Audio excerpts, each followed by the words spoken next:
There's a moment in the history of warfare so compressed, so violent, and so decisive that it defies rational explanation. A moment when the most powerful naval strike force ever assembled, the force that had terrorized the Pacific Ocean for 6 unbroken months, was reduced to a chain of floating bonfires in fewer minutes than it takes to eat a meal. 4 aircraft carriers, hundreds of warplanes, thousands of highly trained sailors and pilots. All of it gone.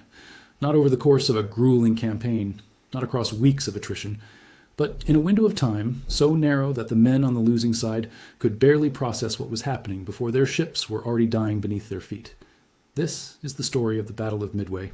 And more specifically, this is the story of those minutes, those impossible, world-altering minutes in the first week of June, 1942, when the entire trajectory of the Second World War was yanked violently in the opposite direction. It is a story of broken codes and broken men, of arrogance rewarded with catastrophe, of courage so desperate it bordered on suicide, and of a handful of dive bomber pilots, some of whom had never dropped a bomb in combat, screaming down from the sky at the precise instant the enemy was most exposed.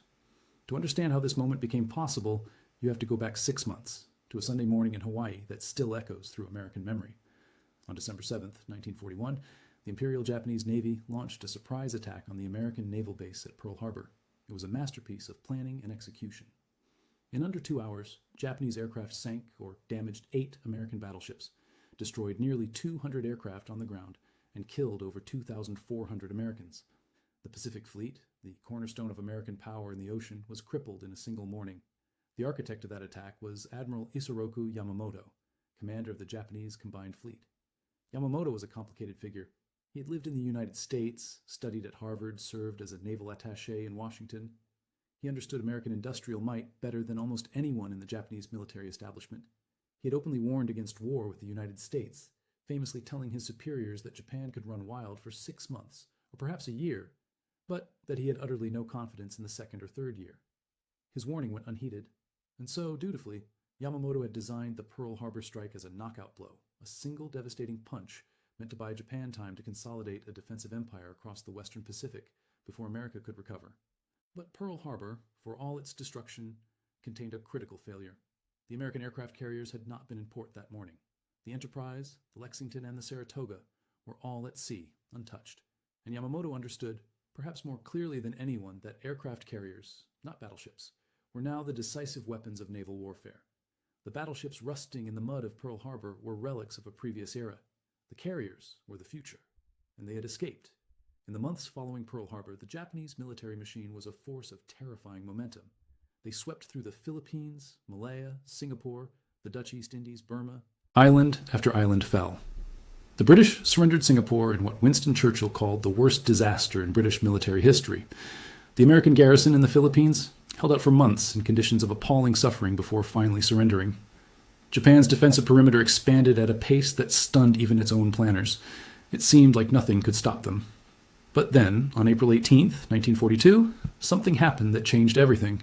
16 American B-25 bombers, launched from the aircraft carrier Hornet in an operation so audacious it bordered on reckless, struck targets across the Japanese home islands. The Doolittle raid, named for its leader, Lieutenant Colonel James Doolittle, inflicted minimal physical damage, but the psychological impact was seismic. Japanese civilians had been told their homeland was impregnable. Japanese military leaders had promised the emperor that no enemy aircraft would ever darken the skies over Tokyo. And now American bombs were falling on the sacred soil of Japan itself. Yamamoto was humiliated. The raid exposed a gap in Japan's defensive perimeter, and that gap was Midway Atoll, a pair of tiny islands sitting roughly 1,100 miles northwest of Hawaii. Midway was the westernmost American outpost in the Central Pacific. If Japan could seize it, they could extend their defensive barrier, establish a base from which to threaten Hawaii directly, and most critically, they could use Midway as bait to lure the remaining American carriers into a decisive battle and destroy them once and for all. Yamamoto felt so strongly about this plan that he threatened to resign if the Imperial Japanese Navy General Staff did not approve it. They relented. And so, in May of 1942, the most powerful naval armada Japan had ever assembled began preparing for what was intended to be the final reckoning in the Pacific.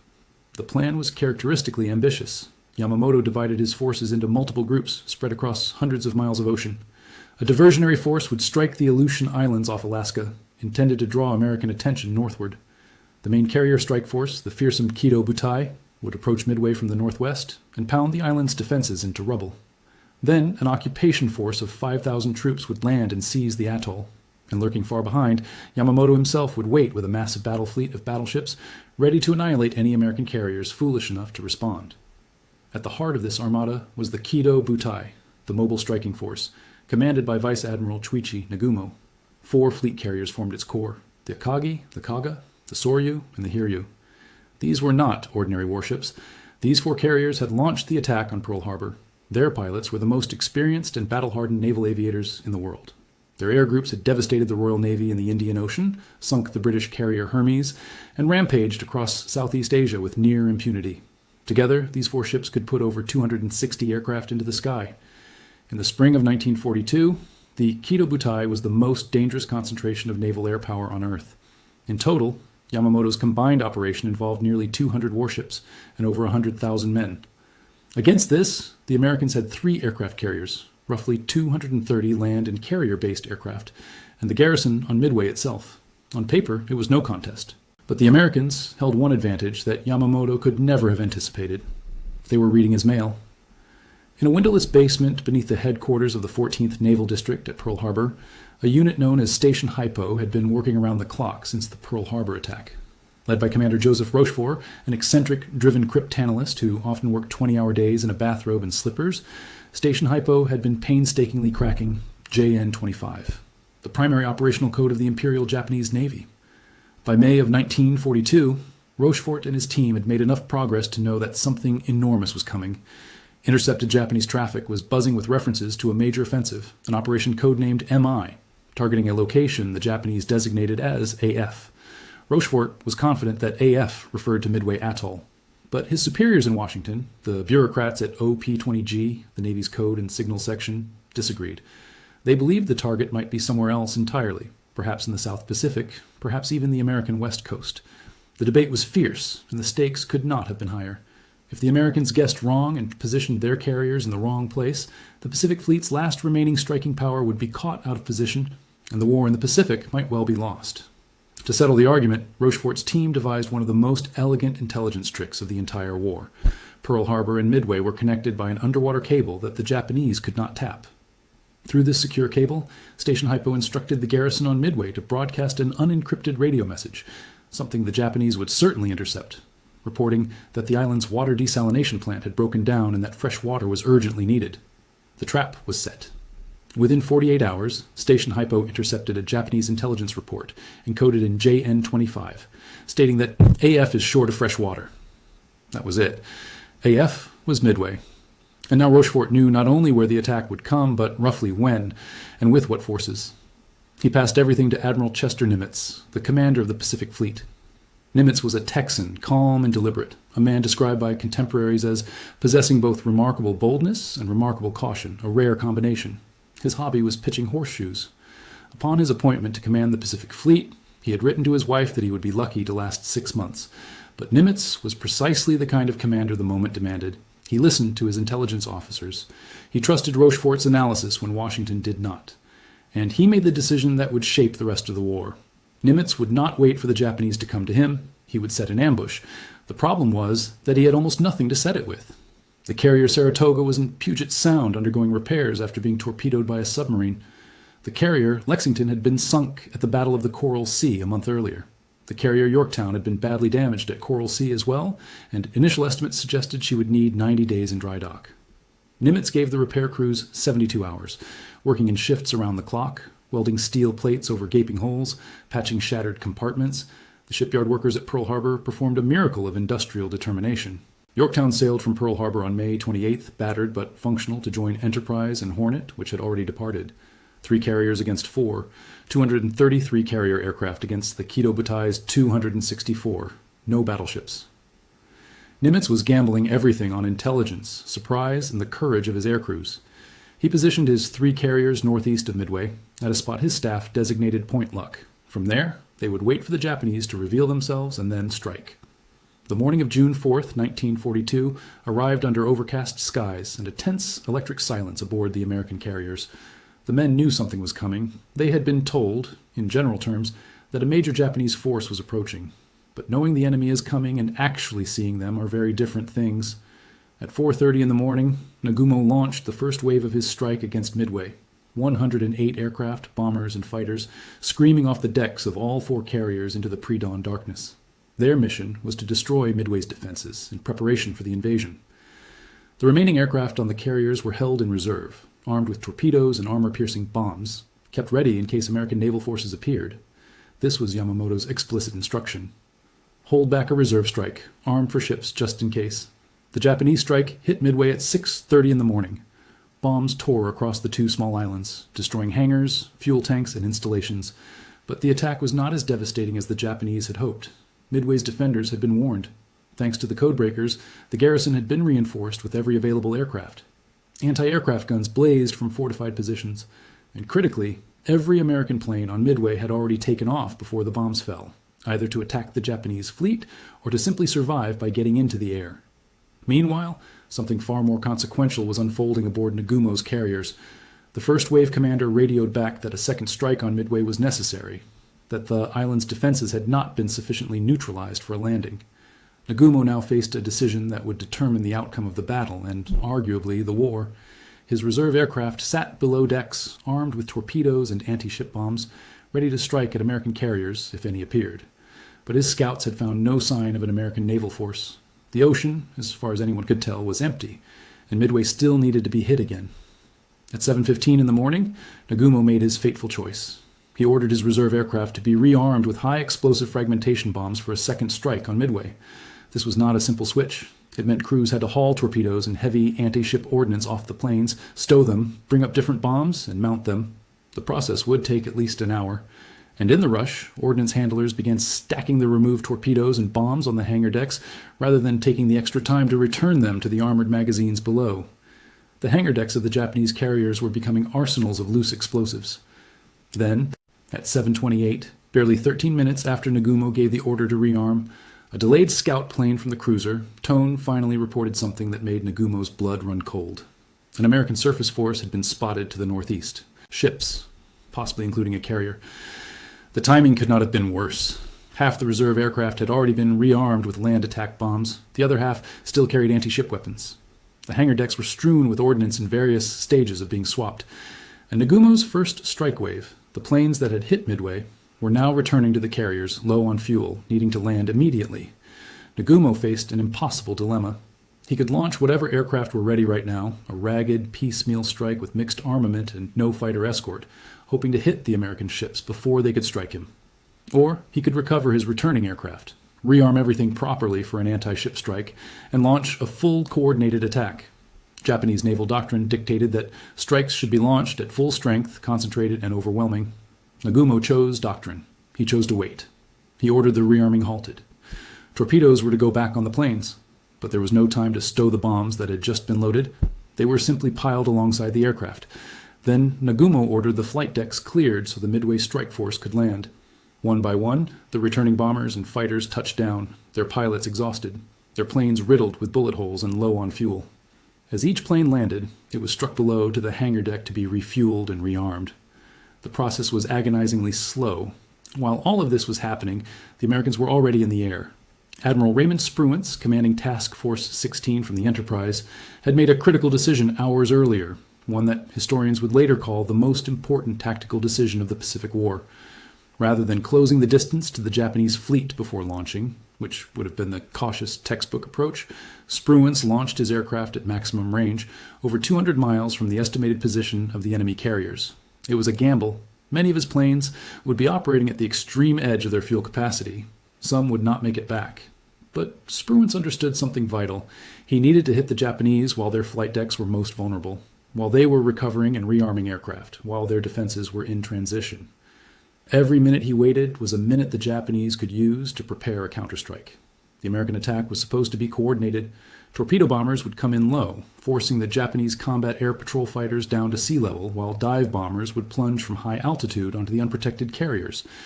That was the plan. It fell apart almost immediately. The various squadrons launched at different times, flew at different speeds and altitudes, and navigated independently across a vast expanse of open ocean. The fighters, the torpedo bombers, and the dive bombers became hopelessly separated. Some squadrons flew to the wrong coordinates and found nothing but empty sea. Others ran low on fuel and had to turn back. The The carefully planned, coordinated strike disintegrated into a series of isolated, uncoordinated attacks. The first to find the Japanese fleet were the torpedo bombers.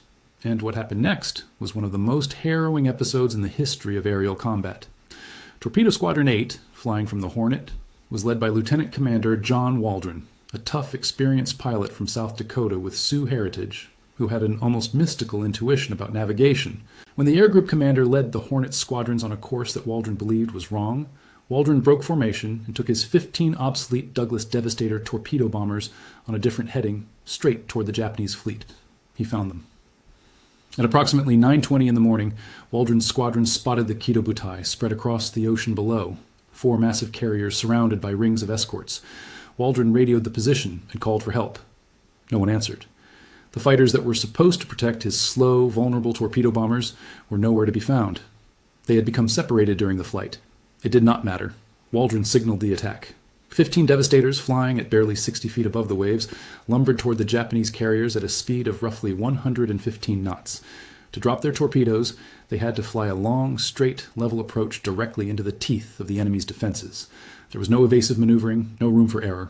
The Devastator was already obsolete, slow, poorly armed, a relic from the mid-1930s that was hopelessly outclassed by the Japanese Zero fighters that now swarmed down on them.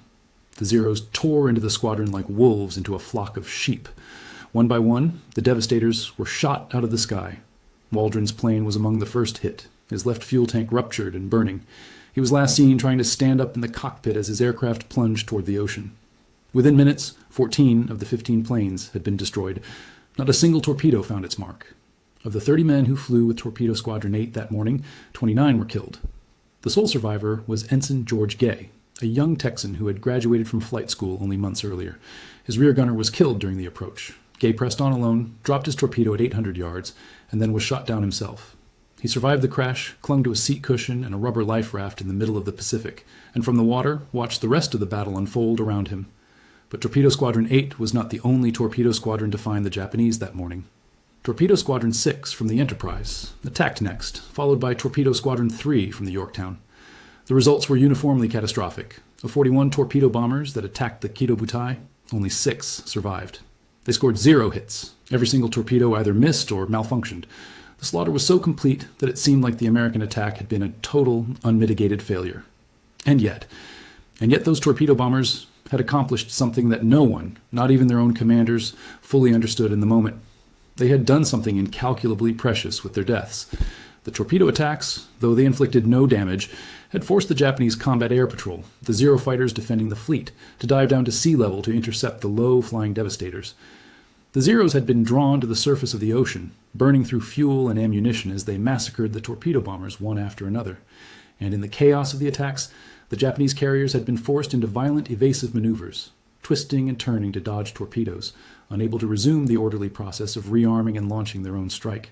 By approximately 10:20 in the morning, the situation aboard the Japanese carriers was one of controlled pandemonium. Planes were being frantically rearmed and refueled on the hangar decks. Fuel hoses snaked across the floor. Aviation gasoline vapors hung in the air. Bombs and torpedoes that had been removed during the chaotic rearming process lay stacked in the open, not properly stored in armored magazines. The flight decks were being cleared. Nagumo's staff estimated they were perhaps 5 minutes, maybe 10, from launching a devastating counterstrike against the American carriers. 5 minutes from potentially winning the war in the Pacific. They never got those 5 minutes. At 10:20, high above the Japanese fleet, at an altitude of roughly 15,000 feet, 2 squadrons of Douglas SBD Dauntless dive bombers arrived almost simultaneously. One group came from the Enterprise, led by Lieutenant Commander Wade McCluskey. The other came from the Yorktown, led by Lieutenant Commander Maxwell Leslie. McCluskey's journey to this moment had been an odyssey of its own. When his dive bombers reached the coordinates where the Japanese carriers were supposed to be, the ocean was empty. The Japanese had changed course. McCluskey was running dangerously low on fuel. A cautious commander would have turned back. McCluskey pushed on.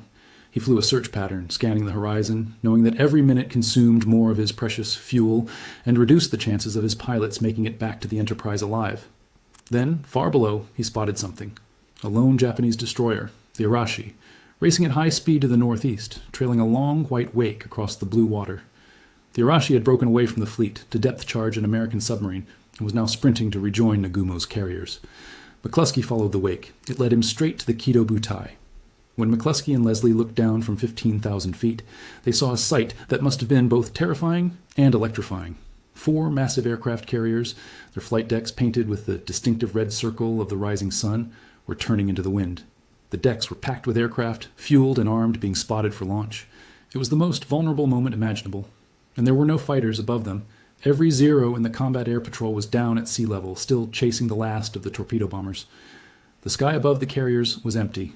McCluskey broke radio silence. He assigned targets. The Enterprise dive bombers would split between the Kaga and the Akagi, Nagumo's flagship. The Yorktown dive bombers, arriving almost simultaneously from a different direction in one of the great coincidences of military history, would attack the Soryu. At 10:22, McCluskey pushed his Dauntless into a near vertical dive. What followed was the most concentrated burst of destruction in the history of naval warfare. The Dauntless was not a glamorous aircraft.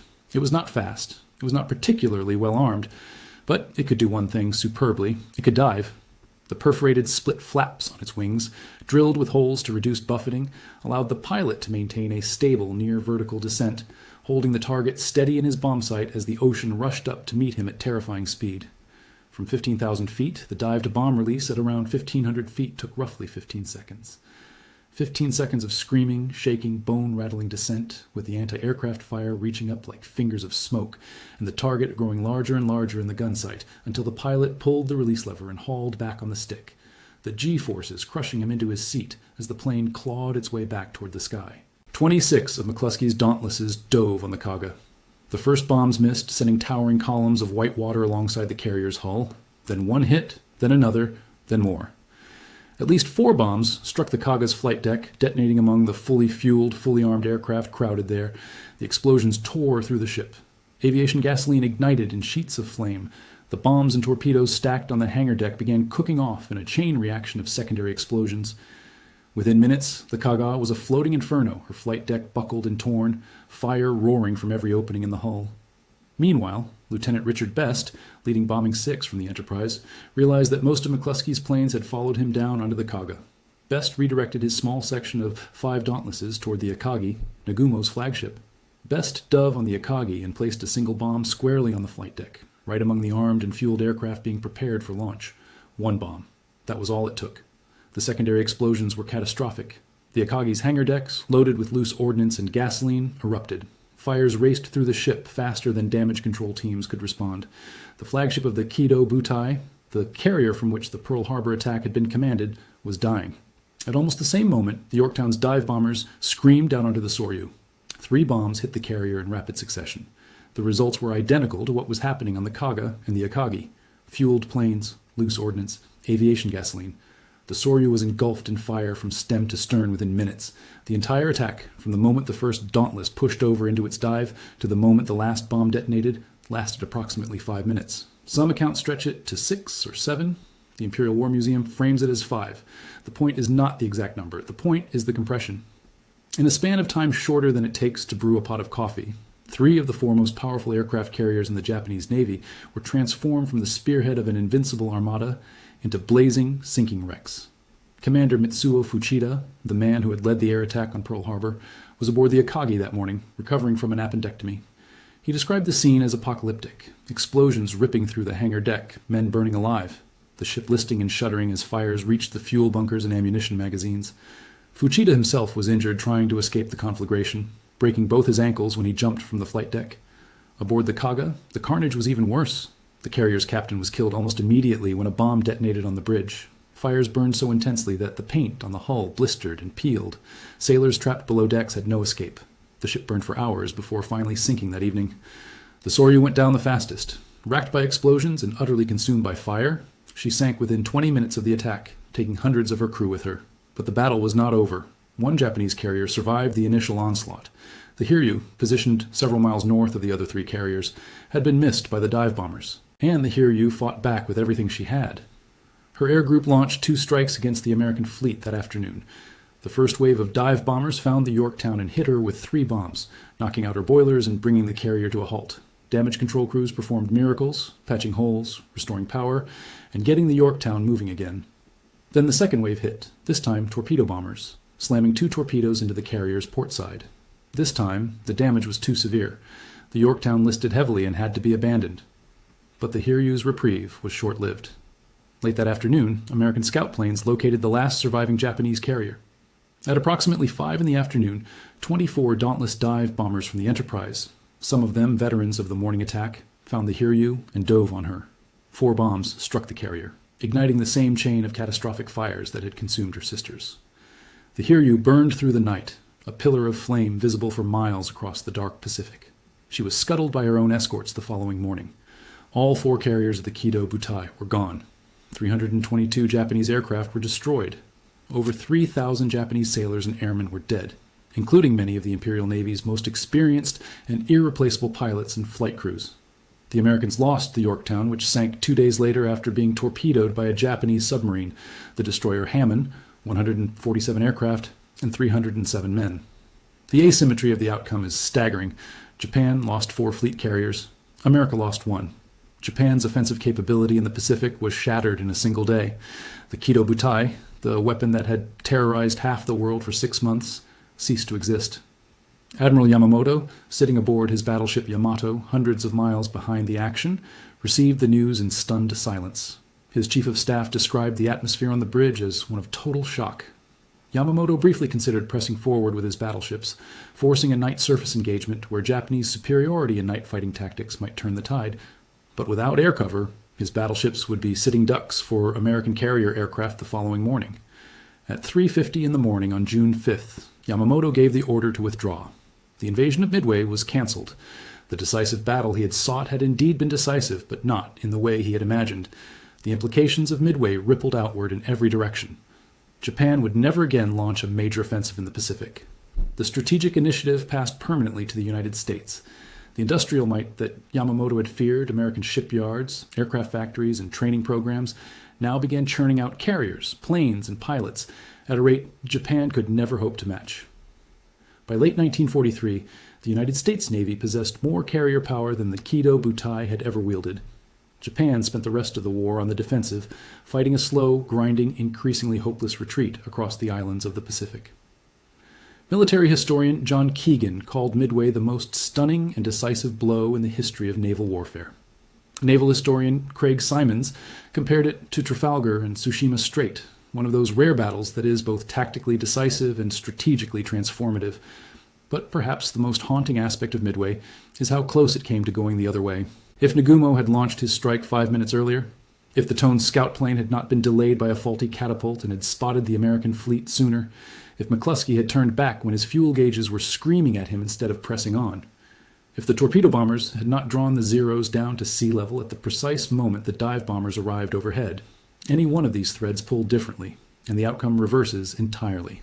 The men of the torpedo squadrons, the men who flew into certain death in obsolete aircraft without fighter cover and scored not a single hit, were for years overlooked by a narrative that focused on the glory of the dive bomber attack. But their sacrifice was the hinge upon which everything turned. They did not sink a single ship.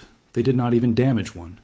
But by drawing every Japanese fighter to sea level, by forcing the carriers into evasive maneuvers that delayed the launch of their counterstrike, by absorbing the full fury of the Kido Butai's defenses for nearly an hour, they created the opening that McCluskey's and Leslie's dive bombers exploited with such devastating effect.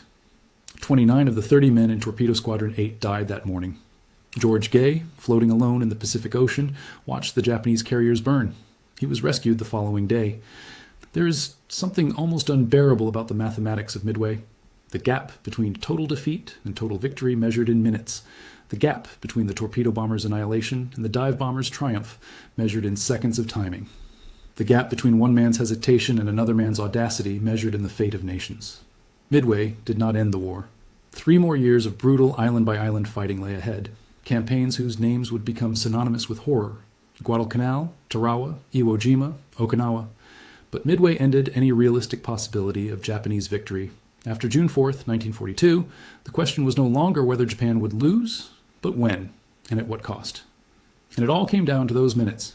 Those impossible, compressed, world-changing minutes when a handful of dive bomber pilots, some of whom had never dropped a bomb in anger, screaming down from 15,000 feet in aircraft, held together with rivets and determination, found the most powerful naval strike force on Earth at the single most vulnerable moment of its existence and tore it apart. If you found this story as gripping as I do, consider subscribing to the channel and leaving a like. These stories deserve to be told, and your support makes sure they reach more people. I will see you in the next one.